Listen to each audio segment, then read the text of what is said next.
Hola a todos, mi nombre es Yatzare y soy integrante de Un Mundo para Todos.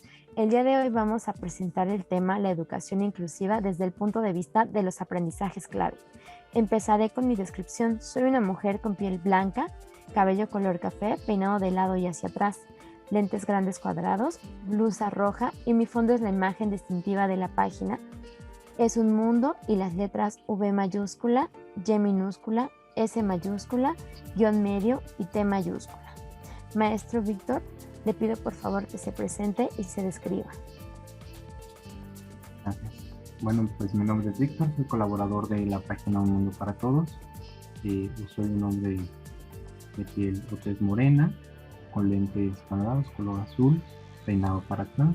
En esta ocasión no traigo barba, estoy totalmente rasurado y traigo o porto una camisa polo o estilo polo, color rojo, y de fondo hay una pared blanca con una ventana. Le doy el paso a mis compañeros, a los maestros Hugo y la maestra Concepción. Okay. Hola, ¿qué tal? Muy buenas tardes. Me llamo Hugo Enrique Padrón Hernández. Tengo una camisa tipo polo rojo. Tengo un peinado hacia un lado. Tengo unos lentes de marco negro. Está aquí la maestra María Concepción Correa de Padrón, mi esposa. Y adelante. Ok, mi nombre es María Concepción Correa Tobar de Padrón. Tengo discapacidad visual, soy casada, tengo tez blanca, estoy peinada con una cola de caballo hacia atrás, traigo una blusa roja tejida con 7 hojitas realzadas en el tejido adelante y unas pulseras, un semanero de pulseras en cobre con plata. Y atrás tenemos un cuadro con unas flores. Ok, para iniciar con nuestro tema, presento a Javier Sánchez con licenciatura en Escuela Normal Superior de Ciudad Madero, Tamaulipas, con maestría en Educación, especialidad en Español, es catedrático en Centro de Maestros Unidades Tlalnepantla y Cuautitlán, del 2000 a la fecha. Educar no es fabricar adultos según un modelo, sino liberar a cada hombre, lo que le impide ser él mismo, permitirle realizarse según su genio singular. Olivier Reboul. Le dejo de escribirse e iniciar con su presentación, maestro. Bueno, en primera, gracias por la invitación. Me llamo Javier Sánchez Zúñiga. Trabajo en la formación de maestros. Trabajé muchos años también en la Normal Superior. Tengo pelo en retirada, o sea, con unas entradas terribles. Y lo demás ya es cano. Y sí tengo problemas de peso. Estoy en mi casa, en la casa que es la casa de ustedes. Tengo una camiseta roja. Usaba lentes muchos años, me operé y ya, afortunadamente ya no los uso.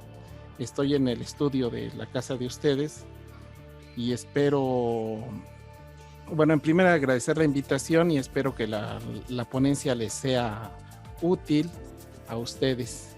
Les comentaba que está dirigida a los maestros que van a hacer su examen para ingresar al sistema, para que entiendan cuál es el enfoque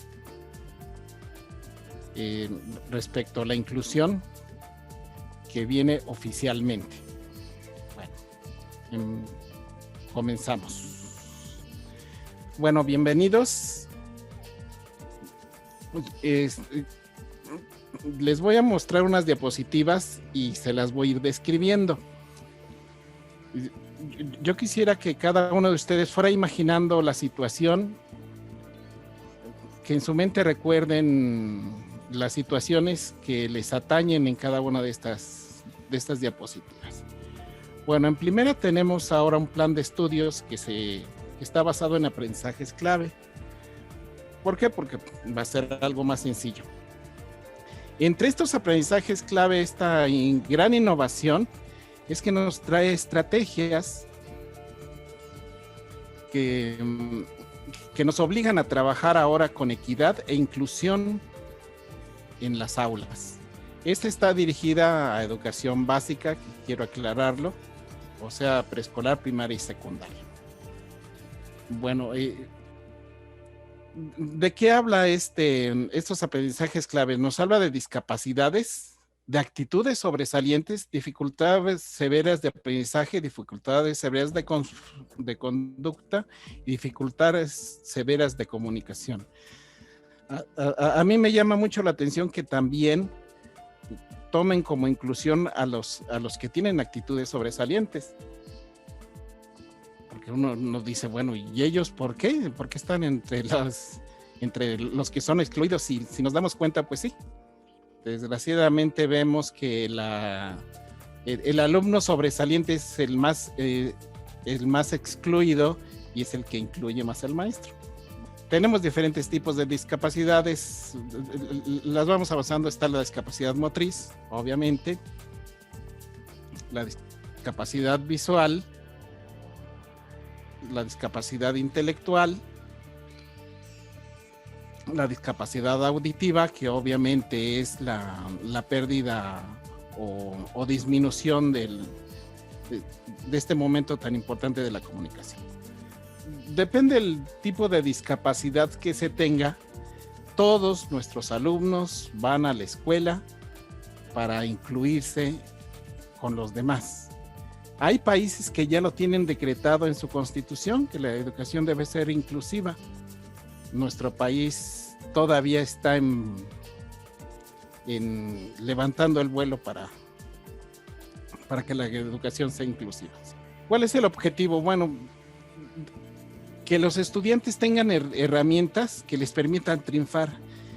¿Qué significa esto? Que no solo es cuestión de la preocupación del pedagogo, que es la situación del terapeuta, sino que todos deben de sumar esfuerzos para que los alumnos en estos niveles de educación básica tengan las mismas oportunidades. Y cuando decimos todos, nos referimos a las autoridades, a los maestros, a los padres de familia y a la sociedad en general, ¿sí?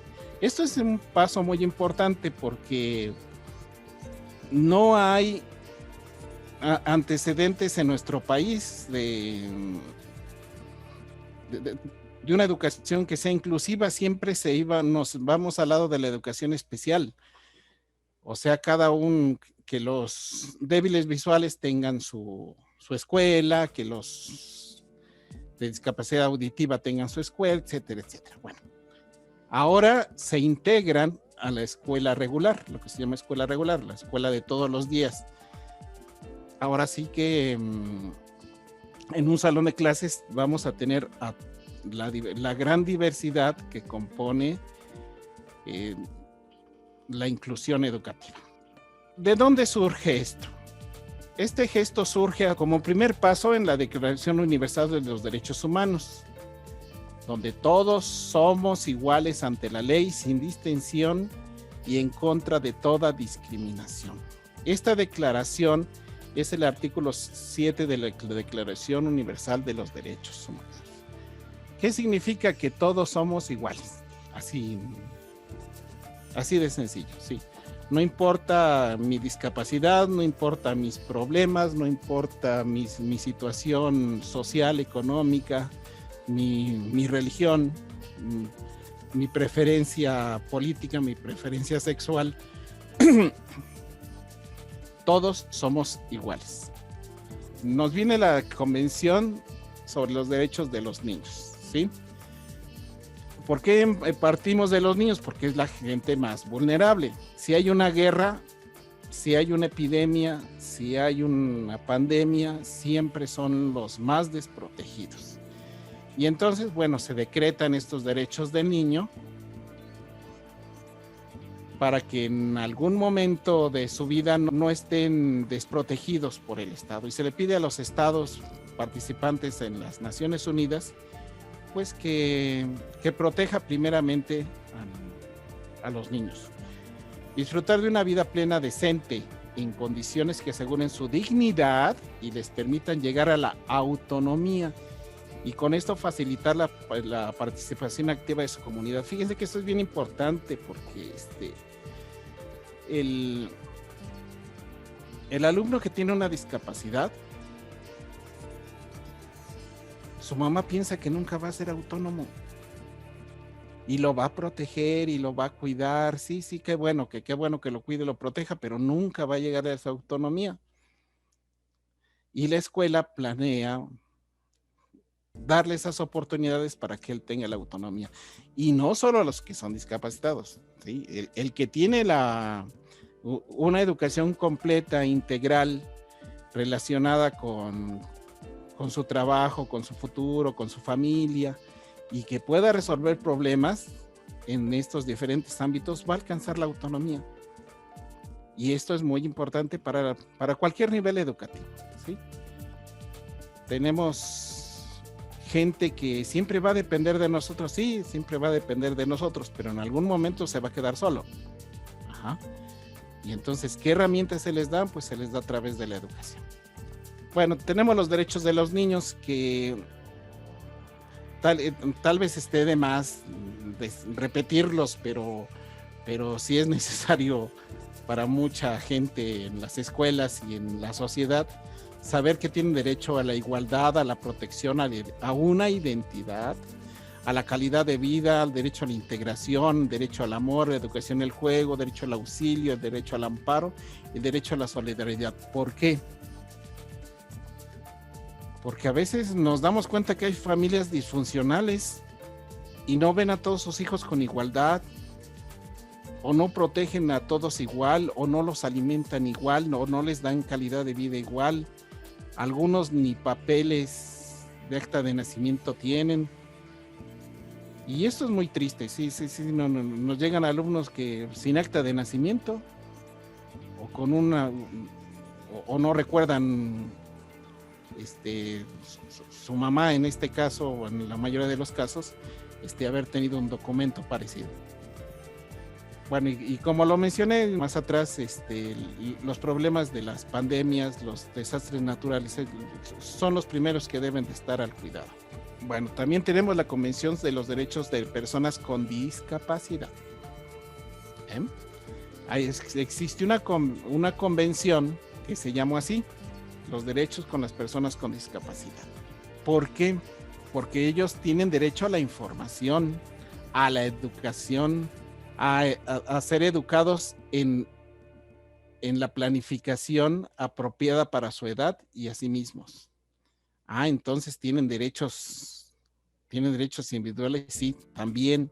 Ajá. Se les ha discriminado mucho a los discapacitados por ignorancia, ¿no?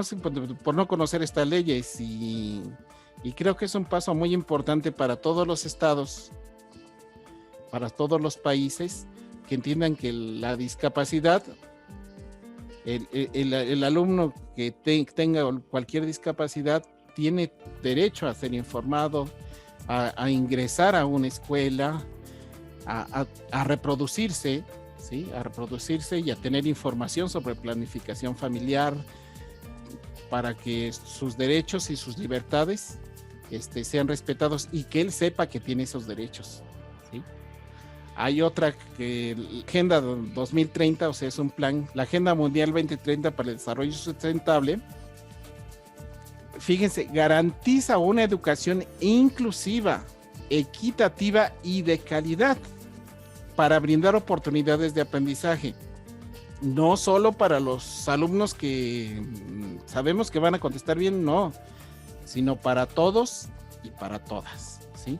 Todos los alumnos tienen que tener oportunidades de aprendizaje, una educación inclusiva, equitativa y de calidad, porque vemos este fenómeno en los salones de clase, que pues, el maestro le prefiere a los que siempre le contestan bien, prefiere a los que sabe que van a estar en la escolta o que van a decir unas palabras, y los que ya tienen desarrolladas ciertas habilidades, y los demás los ignora.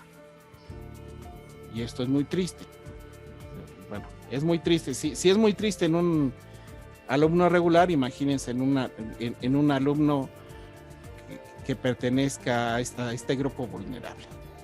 Los objetivos, pues, de este desarrollo sustentable, así como que están muy amplios, muy ambiciosos, ¿verdad?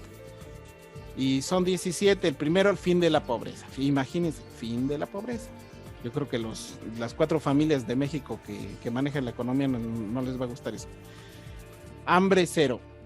3, salud y bienestar. 4, educación de calidad. 5, igualdad de género. 6, agua limpia y saneamiento. 7, energía asequible y no contaminante. 8, trabajo decente y crecimiento económico. 9, industrial, innovación e infraestructura. 10, reducción de las desigualdades. 11, ciudades y comunidades sustentables. 12, producción de consumos responsables. Acción por el clima. 13, vida submarina. 15, ecosistemas terrestres. 16, paz, justicia, instituciones sólidas. 17, alianzas para lograr los objetivos. Como ustedes ven, pues todas son solo buenas intenciones. Solo buenas intenciones. Pero pues por algo se debe de empezar. Llegamos a nuestro país. Y fíjense que el artículo 1 de nuestra Constitución dice que todas las personas gozarán de los derechos humanos que están incluidos en esta Constitución. Y que prohíbe toda discriminación motivada por origen étnico o nacional, de género, edad, las discapacidades, la condición social, las condiciones de salud, la religión, las opiniones, las preferencias sexuales y el estado civil. Lo dice el artículo 1 de nuestra Constitución. Nuestra Carta Magna lo marca en su primer artículo, que son estas garantías individuales que tienen derecho a ejercer todos los mexicanos. Luego tenemos la Ley General de los Derechos de los Niños, de las Niñas y de los Adolescentes. ¿Para qué? ¿Para qué surge esta ley? Para que todos tengan los mismos tratos, las mismas oportunidades y los mismos derechos. Niños, niñas y adolescentes. La ley también establece el derecho a la inclusión de las niñas y niños adolescentes con discapacidades, es decir, a vivir incluidos en la comunidad en igualdad de condiciones como los demás, ¿sí? No por tener una discapacidad no van a jugar, o no van a aprender, o no van a desayunar con los demás, etcétera, etcétera. Lo que menos quiere un alumno con una discapacidad, pues es que lo excluyan, ¿sí? Yo creo que en la educación básica, que primordialmente es para socializar, es el momento más importante para los niños para que lo logren. Si logran socializar, van a lograr avanzar. Si no socializan con sus iguales, en primer término, pues, ¿qué va a ser de ellos cuando sean adultos? Bueno, tenemos la Ley General de los Derechos de los Niños, de las Niñas y Adolescentes. En el artículo 57 tenemos algo que se llama valores fundamentales y respeto a la identidad propia, ¿sí? Su identidad propia. Como se mencionó hace unos momentos, todos somos diferentes y todos tenemos cierta discapacidad, ¿sí? Y entonces es cultural de que hagamos un país más accesible para todos. Por eso en las escuelas pues ya hay rampas, ¿sí? Ya hay baños que tienen pasamanos, ¿sí?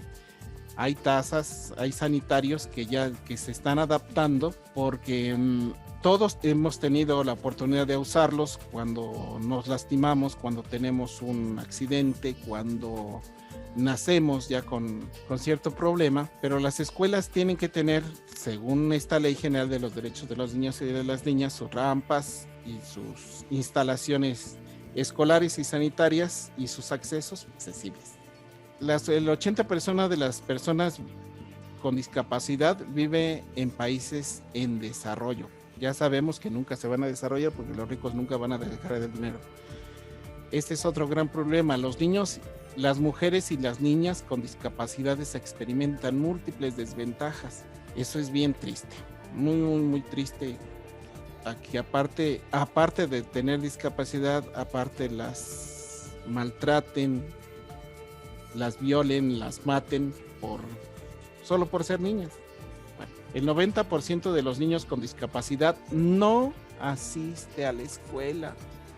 Y este es un dato de la UNESCO, de la OI, de la Organización Mundial de la Salud. Es alarmante, es alarmante.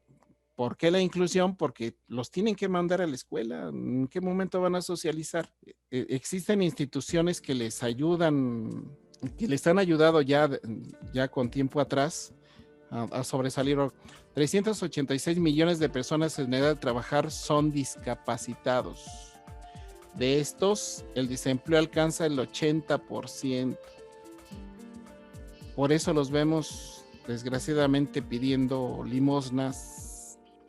Y algunos claro, no están viviendo, están sobreviviendo con eso, porque no tienen las herramientas legales que, como ya se mencionaron, para exigir sus derechos. La ley federal para prevenir y eliminar la discriminación. ¿Por qué es necesario hacer porque hay discriminación? ¿Por qué es necesaria una ley? Pues porque hay discriminación, ¿sí?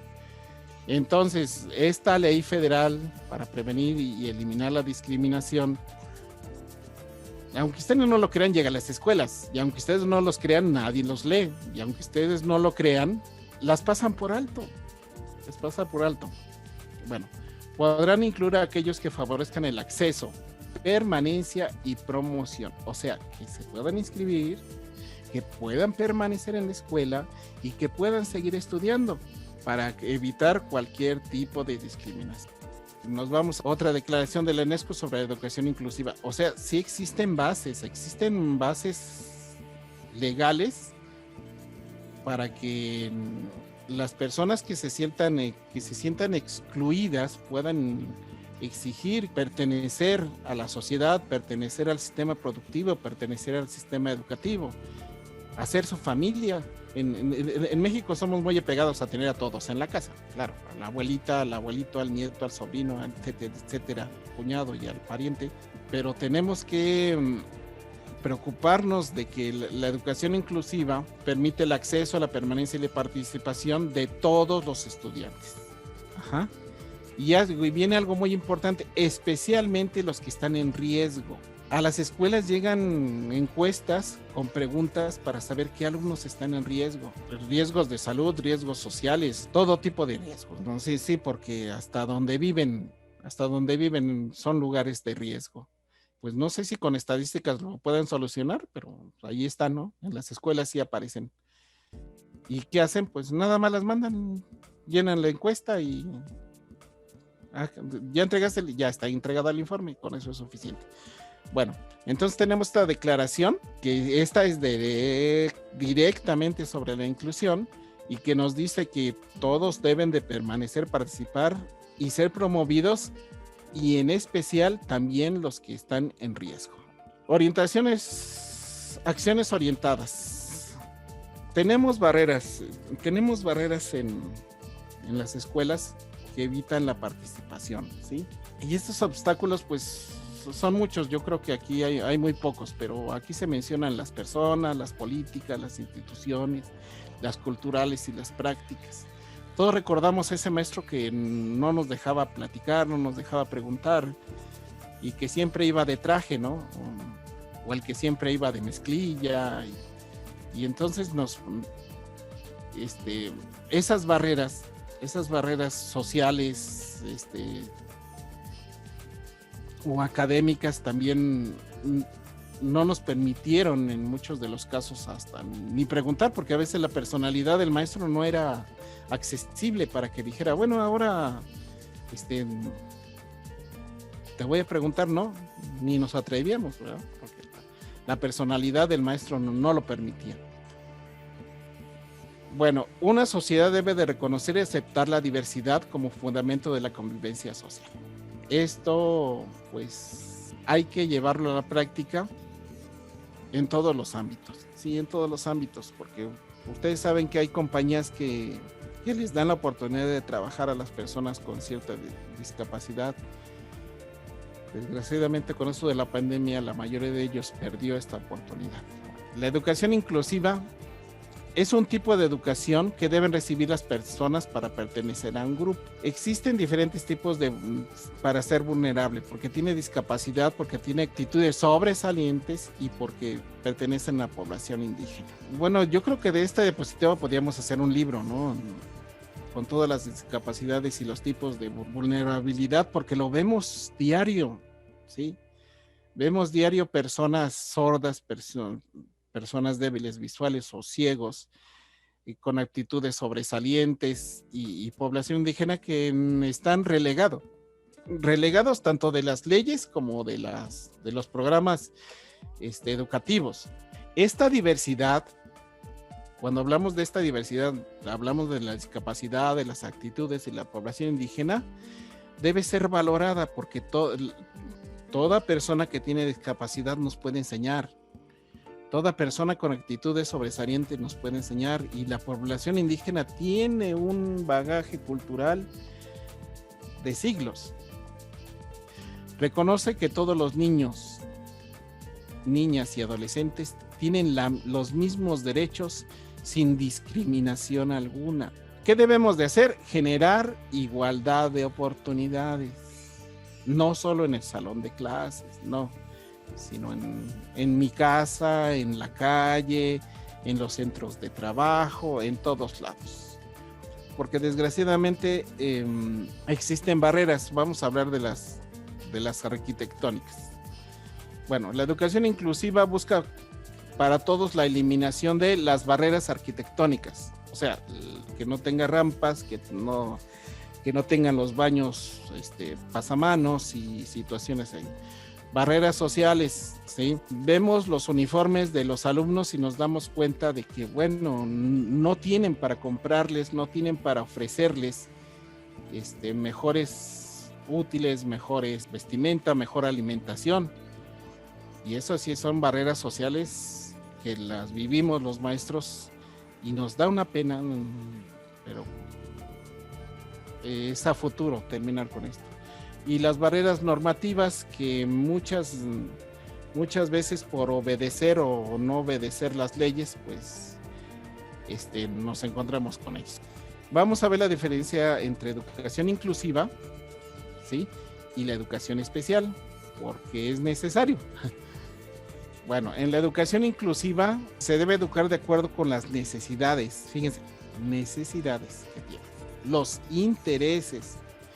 Cuando les preguntamos al alumno qué le gusta hacer, le preguntan en preescolar, pero ya en la secundaria ya no le preguntan. ¿Qué características tiene cada alumno? Porque cada alumno es diferente, cada hijo es diferente, cada discapacitado es diferente, cada homosexual es diferente. ¿Qué estilos tienen para aprender?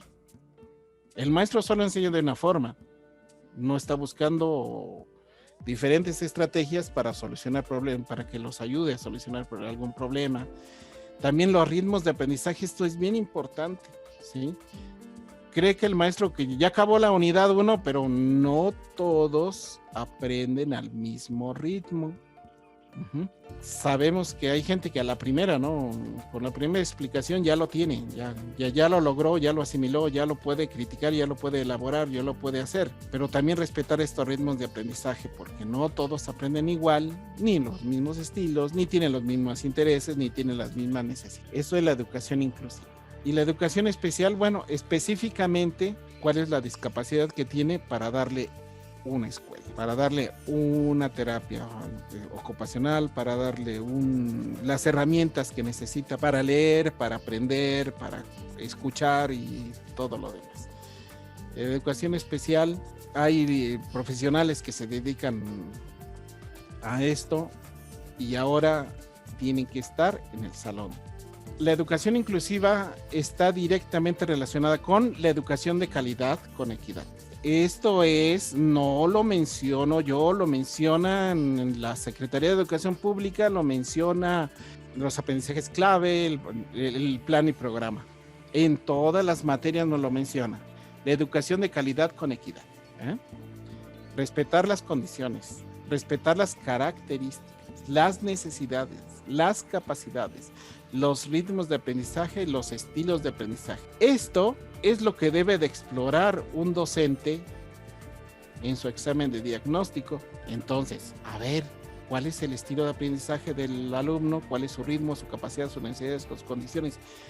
Eso debe de explorar para partir a un buen desarrollo curricular o de su curso, de su taller. Incluir esto en su examen de diagnóstico les va a dar una gran gama de opciones para que todos aprendan de todos y sea una educación ahora sí que inclusiva.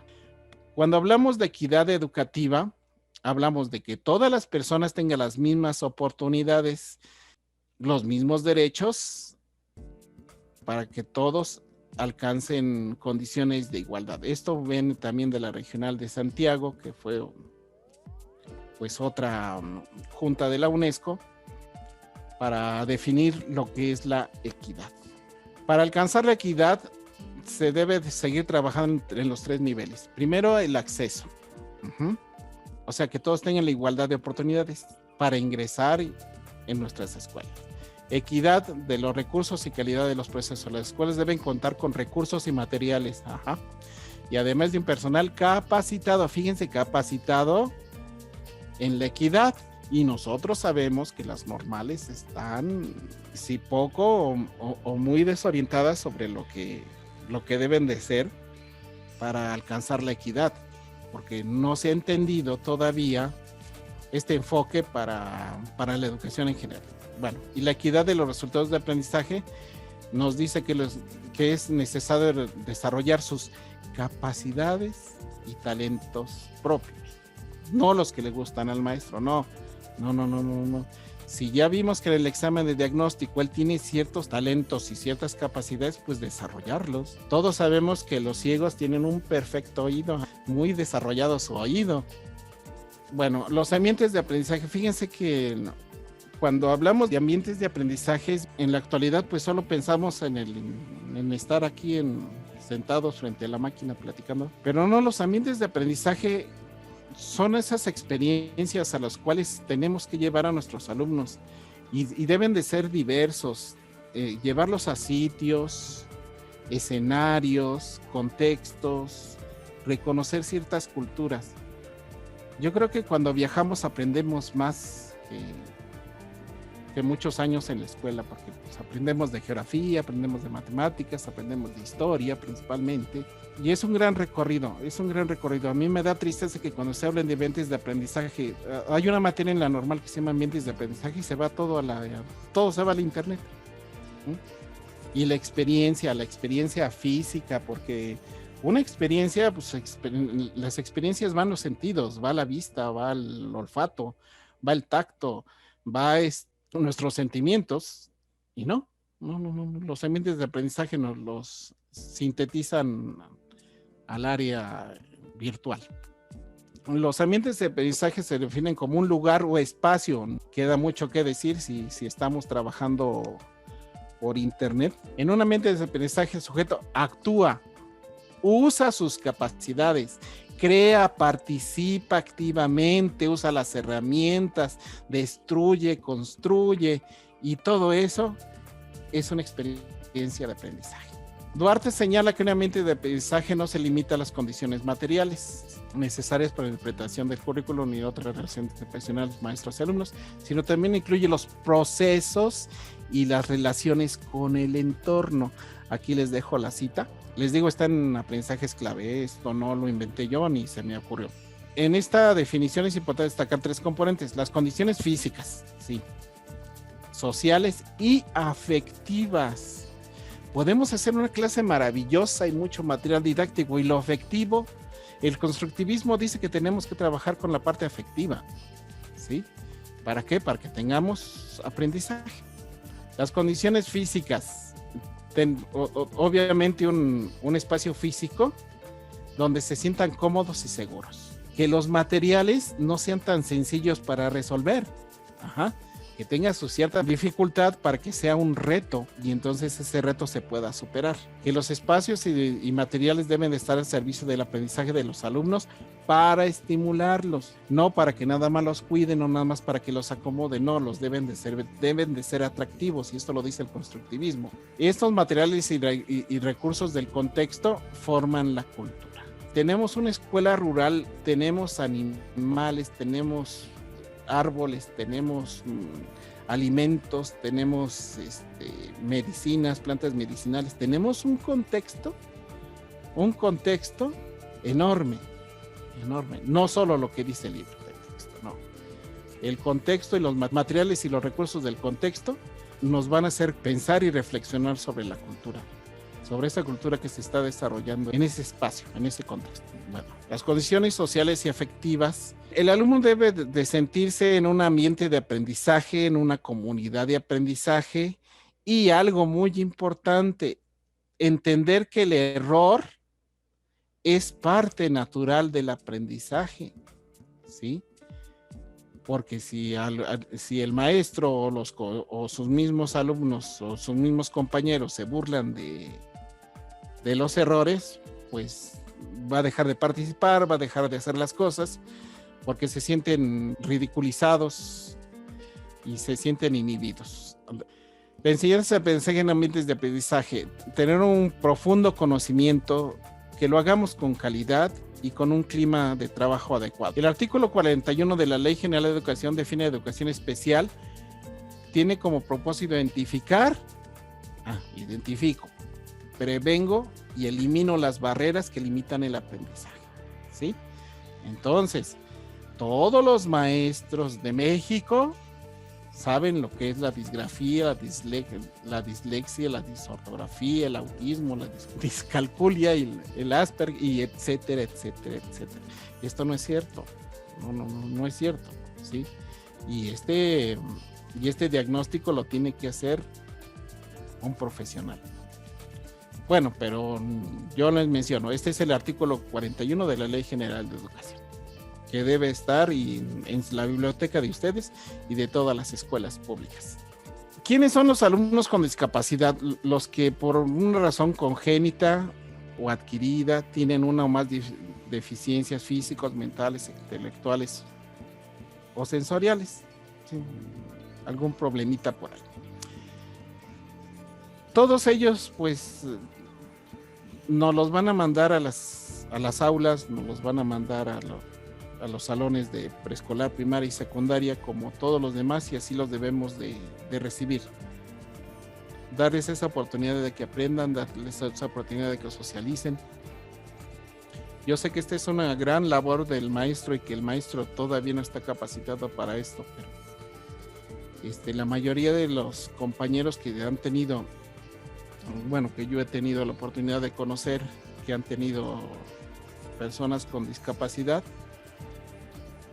incluso han tenido la oportunidad, ellos mismos se han dado la oportunidad de aprender a tratar, de formar materiales, de llevarles películas, clips, videoclips sobre temas que les interesan, sobre materiales para desarrollar sus habilidades. Y esto me gustaría hacer hincapié y como conclusión que el maestro se acerca más ya cuando tiene ante sí esos alumnos que necesitan ese apoyo, y esta capacitación debería de ir antes de que lleguen los alumnos.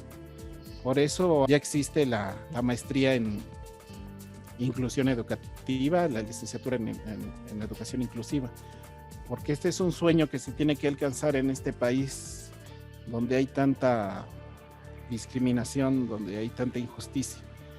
Y este es el mensaje final de esta plática, y pues les cedo vuelvo a agradecer la invitación. Espero no haberlos aburrido mucho, espero que no sea la última vez que me inviten, o espero que no se arrepientan, no se hayan arrepentido todavía de haberme invitado. Gracias, buenas noches.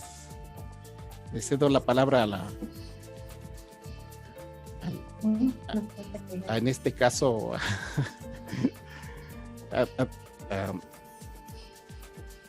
¿eres licenciada? Licenciada Yatzari. La licenciada Yatzari Lara. Muchas gracias, maestro Javier. La verdad creo que tardaríamos como muchísimos meses en poder abordar este tema, porque justamente involucra cuestiones políticas e implica también el lugar en el que nos encontremos. Ya lo decía usted, un lugar rural, urbano, incluso también depende mucho pues de la parte capital con la cual estemos contando para poder desarrollar justamente las funciones en el modelo educativo. Le voy a ceder la palabra a los maestros Hugo Padrón y la maestra Concepción para que inicien con sus preguntas y posterior intervengo, maestro.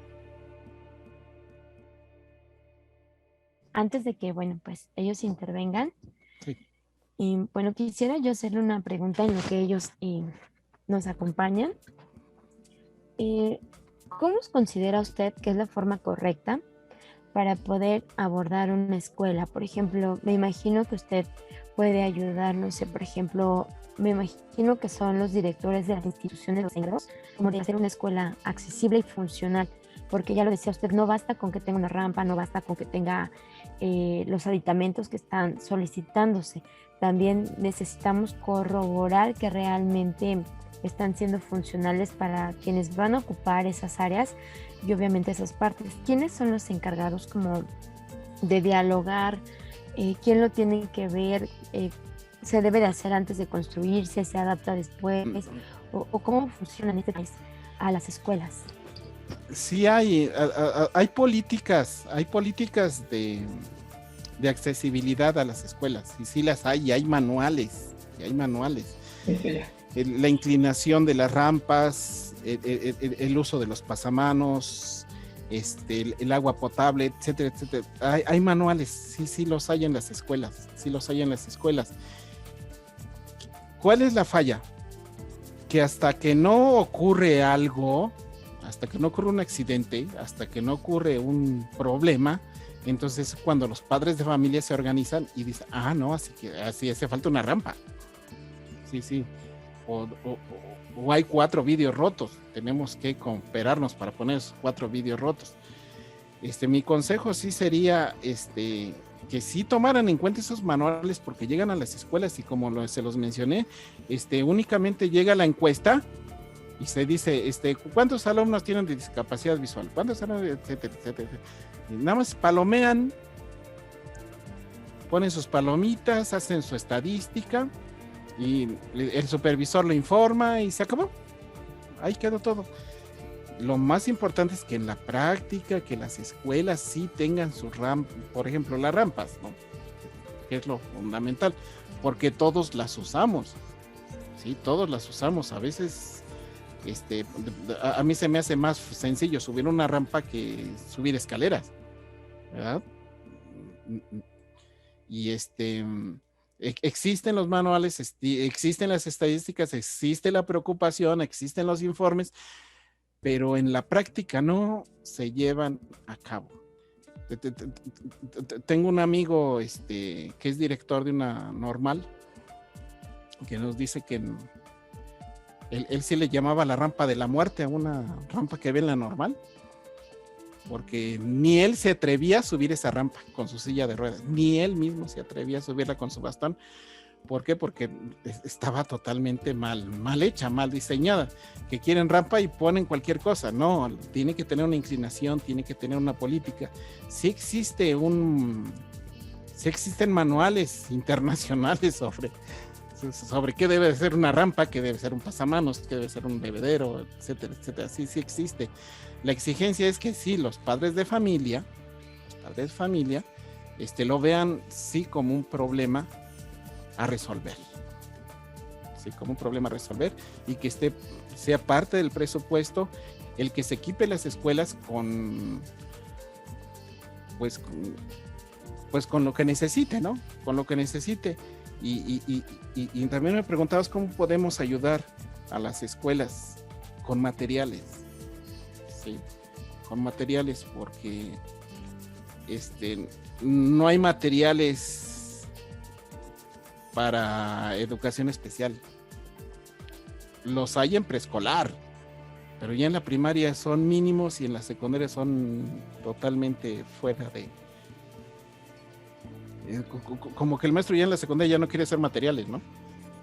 Y sí, el constructivismo nos dice que los materiales deben de ser atractivos, ya lo mencioné hace rato, ¿no? Y si tienen materiales,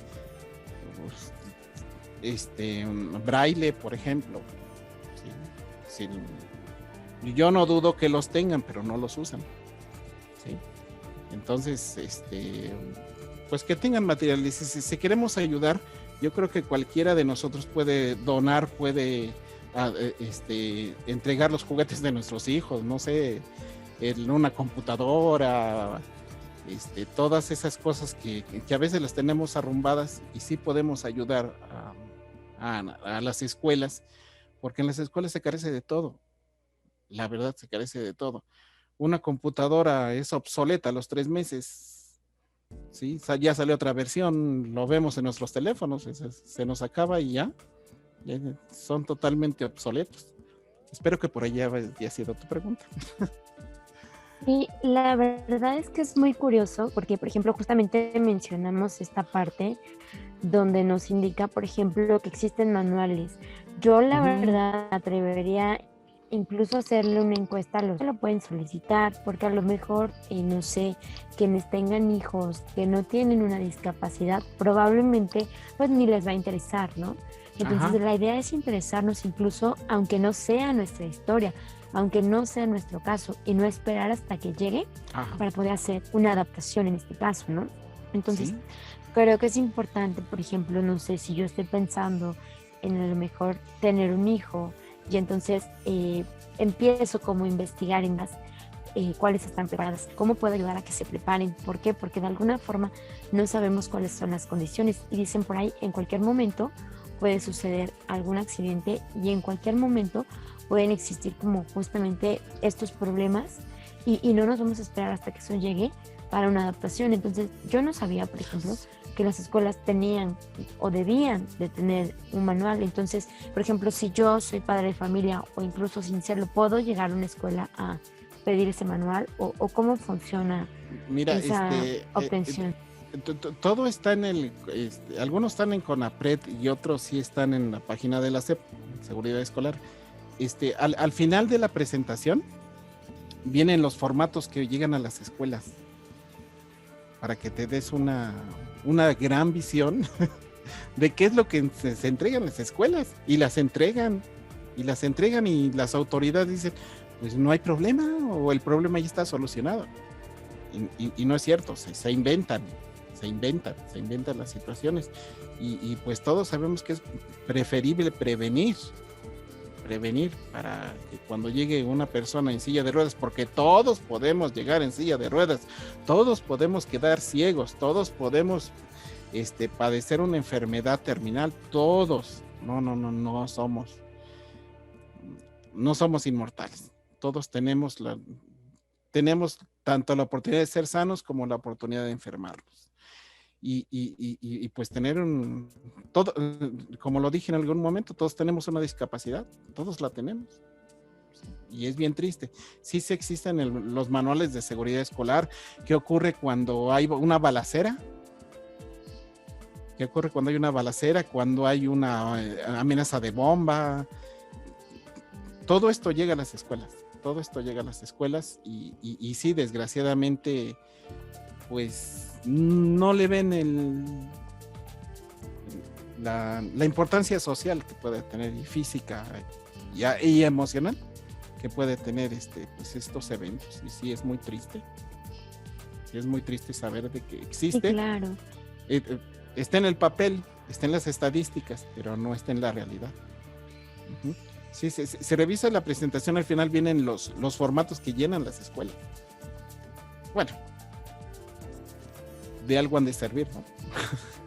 Claro, sí, es muy importante justamente esto que nos comenta. Creo que a lo mejor la información está ahí, pero la mayor parte del tiempo uno ignora justamente como cuáles son los abordajes que debe ser. Justo que usted decía en la presentación, nos comentaba, y qué fácil, es decir, los niños tienen derechos, los niños deben de hacer esto, pueden hacer lo otro, pero al final del día, y la realidad es que se nos se escapa de las manos, o sea, realmente está por escrito, pero no es nuestro día a día. Nosotros no vivimos justamente con estos detalles de decir, mencióname 5 derechos, ¿no? Incluso si ahorita le preguntamos a un niño, ¿conoces tus derechos? Seguramente parecen fáciles, están ahí, se leen bonitos, pero los niños no los conocen. Y yo pudiera culpar al niño, pero en realidad quien tiene parte de responsabilidad es el docente que está frente al grupo, frente a estos niños, porque de alguna forma son ellos los guías. Son ellos quienes de alguna forma nos van a llevar de la mano para poder comprender que sí, que no, y justamente las orientaciones que debe justamente eso, ¿no? Qué fácil fue escribirlo, pero la realidad está muy alejada de lo que realmente tenemos como objetivo. Muchas gracias, maestro Javier. Dejo a la maestra Concepción y al... Bueno, pues vamos a iniciar con una dinámica que por ahí teníamos preparada para esta sesión. Una vez que hemos visto toda esta cuestión de diversidad, que tomando en cuenta la definición de un español catedrático y pedagogo, Ignasi Puig de Gibol, quien habla de atención a la diversidad, nos dice que la diversidad es el conjunto de características físicas, psicológicas, sociales y culturales que nos hacen distintos a unos de otros. Bueno, para esta dinámica pedimos que cada quien tuviéramos un plumón, un color, una crayola de diversos colores, precisamente. En el caso de Hugo y yo, en mi caso tengo un plumón color morado, y este plumón color morado para las personas que tenemos discapacidad visual podría representar una uva, y al buscarse la atención a la diversidad, pues yo invito a todos los docentes y a todo el personal de educación que nos acepten y nos incluyan. Este es el color anaranjado, representa la fruta esta naranja o mandarina también, ya ven que está muy rica esa, y eso significa que también nosotros aprendemos de distinta forma. A veces usamos la mano izquierda, mano derecha, y pues este es el color que a mí me tocó. Le voy a pedir a Yatsare que nos comente su color. Hola. Sí, el colorado no es mi color favorito, pero lo identifico con la flor de nombre girasol. Es mi flor favorita, y pues bueno, dándome cuenta que todos somos diferentes y podemos relacionar un color, una forma, según también la cultura y el nivel de aprendizaje y experiencia que hemos tenido, pues creo y considero muy importante el respeto a las ideas y el respeto a las diferencias, porque no creo que exista un ser humano perfecto. Todos somos diferentes, somos únicos y somos especiales, no por el hecho de nombrar una discapacidad, sino por el hecho de ser individuos únicos e irrepetibles. Gracias, Yatsare. Adelante, Víctor, preséntanos tu color. Gracias, maestros.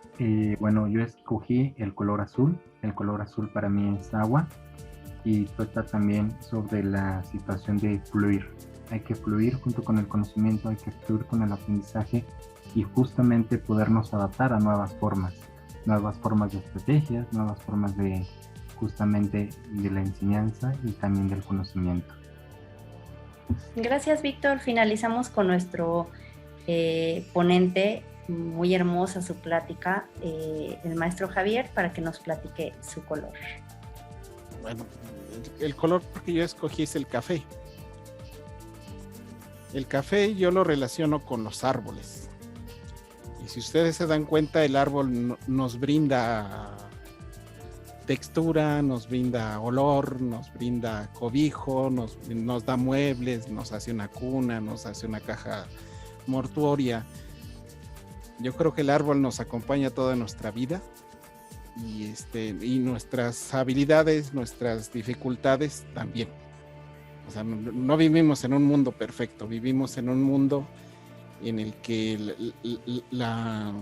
siempre hay que estar despiertos a lo que nos rodea, a lo que tenemos alrededor. Y yo sí veo en las casas que están ustedes y en la mía que los árboles están presentes, ¿no? Están presentes y que nos ayudan a vivir y que son un recurso muy valioso para todos nosotros, igual que los seres humanos que los convertimos en muchas cosas. Y como los árboles crecen, también crecen la gente, se desarrollan, mueren, pero no mueren del todo, siempre dejan a sus hijos, siempre dejan una semilla la cual se va a seguir cultivando y va a salir otro árbol. Gracias.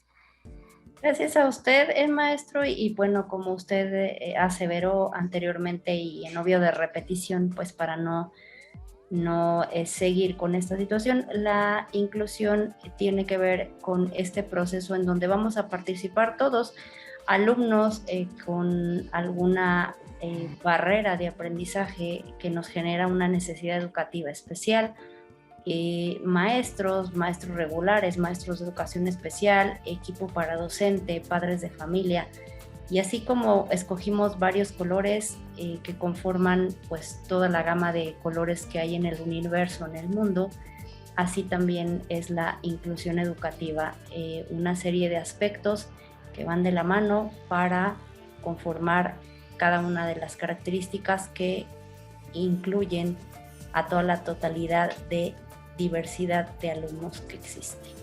Pues esta es nuestra dinámica, nuestra participación.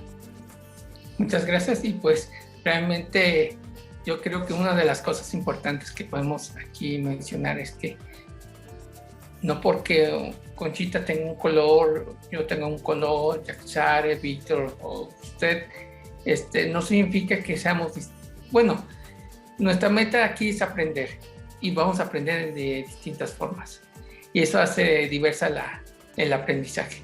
Y más divertido. Sí, o sea, un mundo divertido, un aprendizaje divertido o diverso. Claro que gracias, maestros. Pues sí, un mundo divertido, un mundo para todos, creo que de eso trata, de eso va. Es muy agradable ver que todos estamos trabajando hacia la misma dirección y justamente que cada uno hace desde donde va lo más que puede, y creo que eso es muy importante, es muy valioso. Les voy a pedir que coloquen su plumón para que tomemos nuestra foto de clausura. ¿De tradición? Y que sonrían. Y pues bueno, muchísimas gracias de verdad, maestro Hugo, maestra Concepción, maestro Víctor, y bueno, pues muchísimas gracias, maestro Javier. Para nosotros siempre es importante contar con la presencia de unas manos más, de una persona que diga yo sí voy, yo me subo al barco con ustedes, porque de alguna forma creo que no hay persona pequeña, no hay conocimiento poco, siempre todos y cada uno de nosotros, siempre hay que ir uno más y uno más. Entonces muchísimas gracias por compartir con nosotros toda esta información. Creo que de verdad nos falta muchísimo, esperemos que más adelante podamos continuar con esta. Gracias y gracias infinitamente, maestros Concepción, Hugo, y especialmente muchísimas gracias al maestro Víctor por siempre confiar en este sueño. Doy por terminada esta conversación, que es un tema muy importante. Esperemos que no sea la última vez que nos encontremos aquí. Muchísimas gracias a todos.